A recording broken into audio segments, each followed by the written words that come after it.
J'ai 56 ans et suite à une deuxième hernie discale, je me suis retrouvé dans l'incapacité de travailler du lourd. Dans l'invalidité, la difficulté, c'est de la surmonter. C'est de la surmonter face à tout ce qui s'arrête, tout ce qu'on avait comme activité et que l'on est obligé d'arrêter et d'entrer dans cette nouvelle vie qu'il faut accepter. Mais il n'y a pas que ça, il y a le fait de ne plus pouvoir travailler.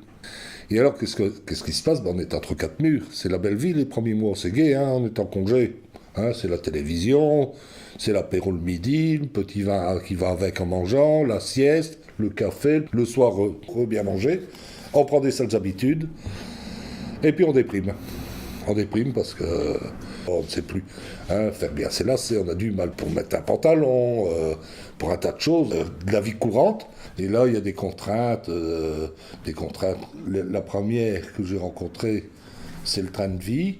La deuxième, c'est aussi le regard des autres, parce que on se sent coupable, mais coupable de quoi? On n'a rien commis.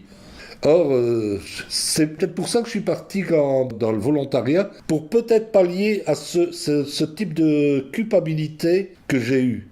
Donc, Altéo m'a apporté de l'oxygène à cette vie, parce que ça me permet de me rendre utile, de voir des gens, ce qui est important, puisqu'on ne les a plus sur le lieu de travail, hein, et que de la journée les gens travaillent, et donc on est livré à soi-même. Et de me rendre utile à des fins que je juge importantes. Je veux dire, par là, il y a des ouvertures qu'il ne faut pas rester enfermé sur soi-même. Il ne faut pas dire je suis foutu. Il faut provoquer les choses, puisque on est un petit peu dans notre bulle, une forme de bulle.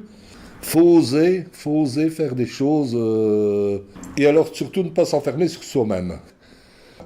Et donc, on apprend à vivre ou à revivre autrement. Ce qui a ses bons côtés, ce qui est pas négligeable en soi, si ce n'est, il faut dépendre des gens pour certaines choses, et ça, j'aime pas te demander.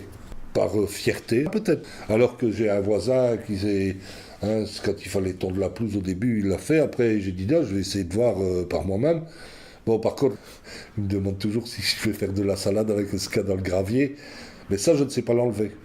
Mais je n'ose pas lui demander, parce qu'il viendrait me le faire, le fils viendrait me le faire, parce que j'ai l'impression de profiter. Et pour l'image des gens, j'ai l'air de bien aller, c'est vrai, mais il faudrait avoir une caméra, me voir au quotidien. Je ne sais plus prendre de bain, parce que je ne sais plus sortir. J'ai plus de force, et ça fait drôle de rester dans la baignoire. Donc, ça, c'est pas une qualité de vie. Mais, donc, de devoir demander, ça, j'aime pas. Je préfère rester autonome et avec mes difficultés pour l'instant. Donc, c'est une qualité de vie qui n'est plus... qui est différente. Voilà, on va dire qu'elle est différente. Mais on s'adapte.